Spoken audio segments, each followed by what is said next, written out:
राधे कृष्ण दोस्तों, मैं प्रवीण राठौर आपका अपने YouTube चैनल राठौर एजुकेशन पर स्वागत करता हूं। आज मैं आपको शब्द शक्तियों से परिचित कराऊंगा। शब्द शक्तियां क्या हैं, उनके कितने प्रकार हैं तथा किस प्रकार उससे आसानी पूर्वक समझा जा सकता है। तो आइए सबसे पहले हम देखें शब्द शक्ति होती क्या है। तो शब्द के अर्थ का बोध कराने वाली शक्ति को शब्द शक्ति के नाम से जाना जाता है। कहने का आशय रहता है कि जब आपको किसी व्यक्ति के द्वारा कुछ शब्द कहे जाते हैं या कोई वाक्य कहा जाता है और कहे गए वाक्यों के शब्दों का यदि अर्थ आप आसानी पूर्वक यदि समझ लेते हैं या उसे ग्रहण कर लेते हैं तो उसी को शब्द शक्ति के नाम से जाना जाता है। शब्द शक्तियों के प्रकार की बात करें हम यहाँ पर, तो यहाँ वाचक से अभिधा शब्द शक्ति, लक्षक से लक्षणा शब्द शक्ति और व्यंजक से व्यंजना शब्द शक्ति, कुल मिलाकर 3 प्रकार की शब्द शक्तियां मुख्यतः पाई जाती है। पहली शब्द शक्ति होती है अभिधा शब्द शक्ति, जिसे प्रथमा शब्द शक्ति के नाम से जाना जाता है। तो जिस शब्द के श्रवण मात्र से उसका परंपरागत या प्रचलित अर्थ आसानी पूर्वक समझ में आ जाता है उसे अभिधा शब्द शक्ति के नाम से जाना जाता है। यहाँ हम देखें उदाहरण इसका, जैसे मान लीजिए उदाहरण के लिए मैं आपसे कहता हूं किसी घर की ओर संकेत करते हुए, यह मेरा घर है।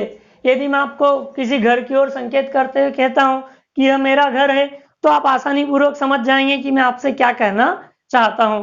तो जब कोई शब्द आपको आसानी पूर्वक समझ में आ जाता है तो उसी को अभिधा शब्द शक्ति के नाम से जाना जाता है।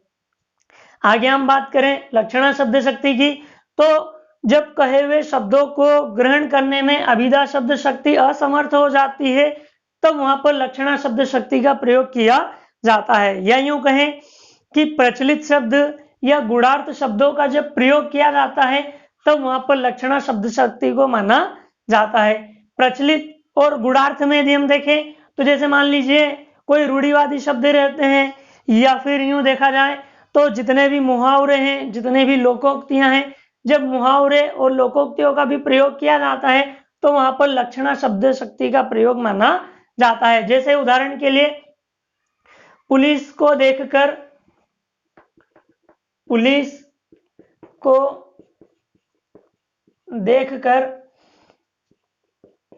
चोर 9, 2, 11 हो गया।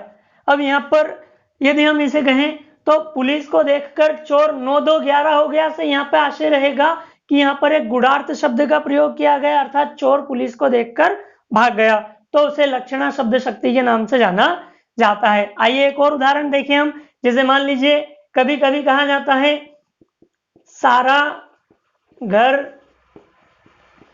मेला देखने गया है। कोई व्यक्ति घर पर नहीं है और कोई व्यक्ति वहां पर आकर पूछता है ये कहाँ है, तो हम कहते हैं सारा घर। अब वो घर तो वहीं रहता है, कहने का आशय रहता है कि उस घर के जो सदस्य हैं, उस घर के सदस्य मेला देखने गए हैं, इसीलिए उसे सारा घर के नाम से संबोधित किया जाता है। तो इसी को लक्षणा शब्द शक्ति के नाम से जाना जाता है।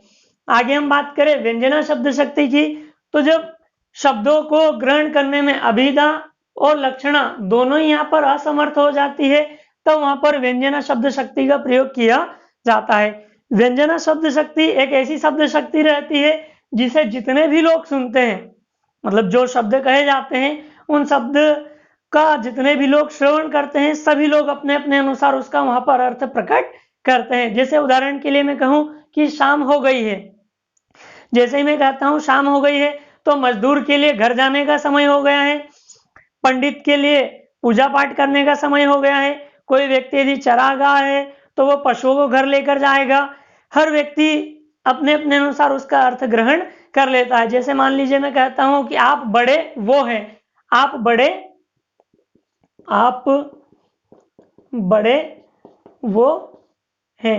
अब यहां पर वो से जो आशय रहेगा, वो से आशय रहेगा आप सज्जन है, महापुरुष है, ईमानदार है, चालाक है, नेता है, जो भी है, तो आप यहाँ पर वो शब्द से अपना स्वयं का अर्थ यहाँ पर खुद ही प्रकट कर लेते हैं।